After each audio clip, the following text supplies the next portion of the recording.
So Chuck, it's great to see you again. How you been? Likewise, I'm doing really well. Good. Summertime in Michigan, I can't complain. Nice, nice. And you're looking very smart today as well, which I was going to say that's Why, unusual. who else is in the frame here? I don't know who you're speaking to. Oh, so today we're going to talk about how you work within the TRI or turnaround, restructuring, and insolvency sort of area, and how you support people within that. And so, come on, tell me what an ex-FBI guy can do.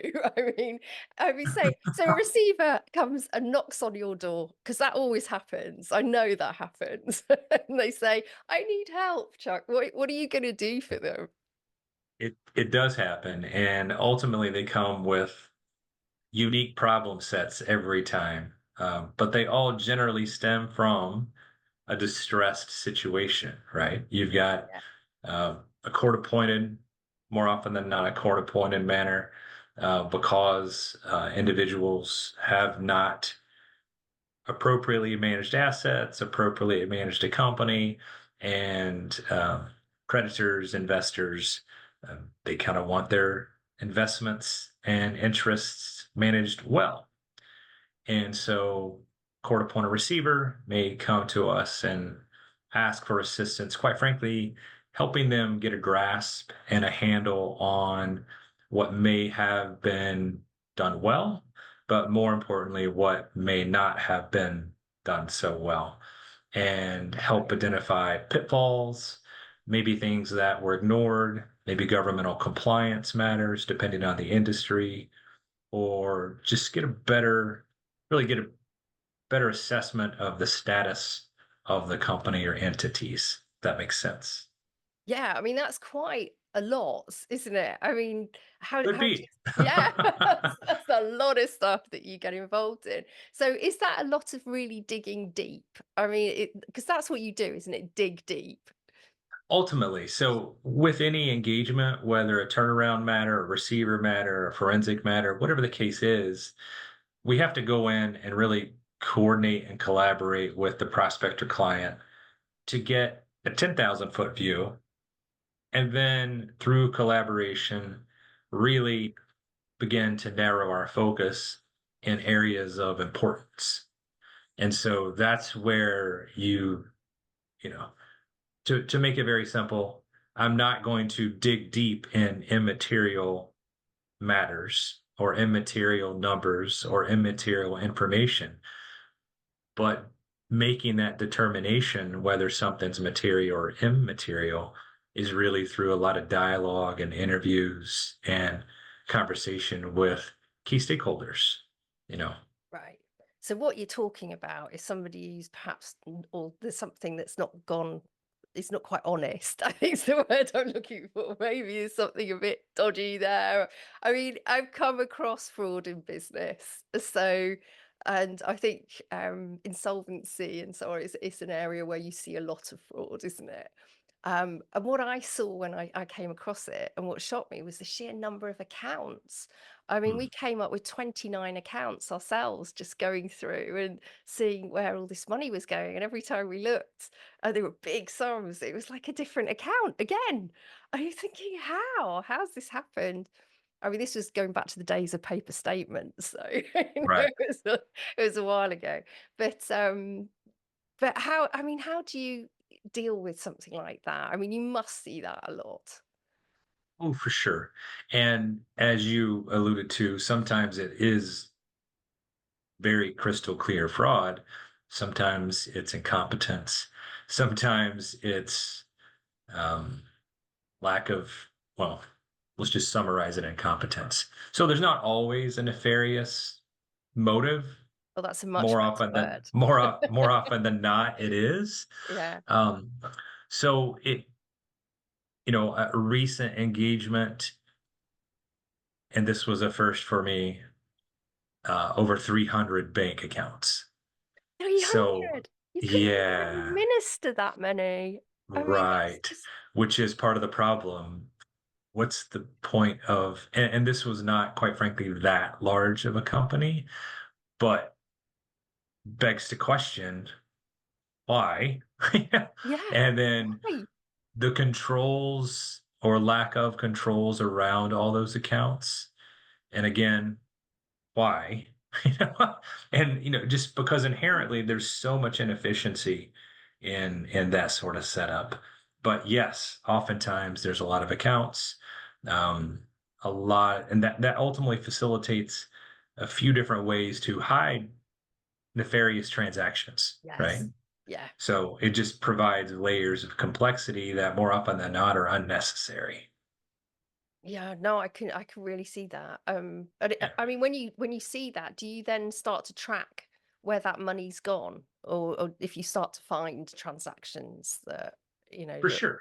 yeah, And again, if we'll just make up a number, if of the 300 accounts, 150 of them have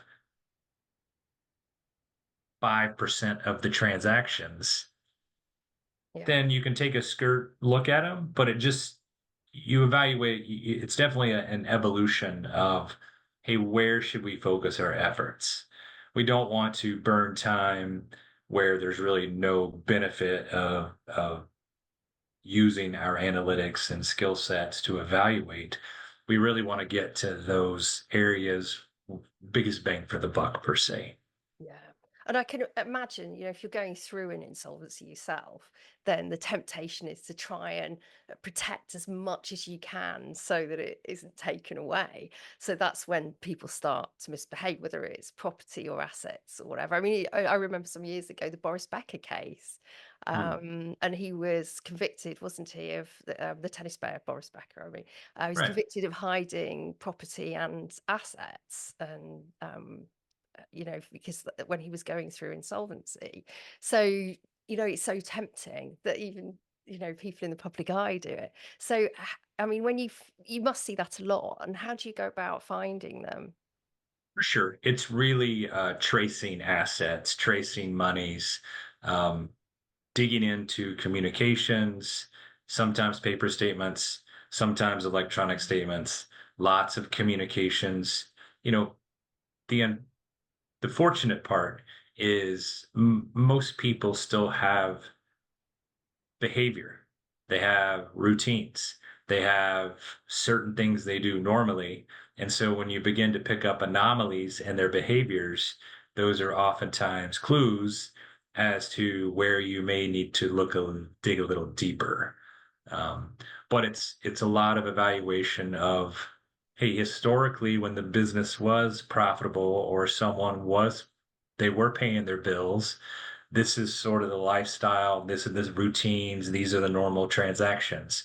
As things progressively dissented or didn't live up to everyone's expectations, how did transactions change? How did behaviors change? And why?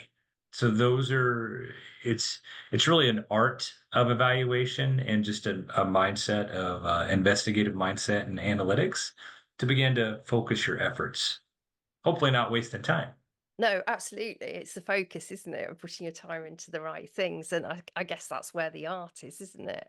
I mean, the other thing that I've come across is, and this is really sound like I know a lot about crime. I'm not actually that involved. This isn't me just pretending it was someone else. But I did come across a woman who did a midnight flit abroad, because she had literally not declared any income for the business that she was in, Oh, and just disappeared because it all went insolvent. And she just hadn't been honest about anything. So, I mean, that was basically tax fraud, isn't it? Do you hmm, deal with tax fraud as well? absolutely. And a lot of people, if they try to run, if you will, for lack of better terms, they may do some research in about different countries they may want to escape to, and not all the research, just like not everything on the internet is true. um, More Really? often than not, yeah, Really? shocker, right? Oh, wow. Shocker. Um, but the point is, they may think they will find a safe haven, and sometimes they do exist, but there's far more cooperation between countries than I believe most people give credit to. And so obviously having legal counsel involved from, for instance, the investors or creditors is going to be key. And then obviously adjoining with legal counsel in a respective country where maybe an individual such as you Mm. described landed is going to be key as well because they're going to know the judicial system in that other country. So there are absolutely ways to track down individuals, track down monies, track down funds.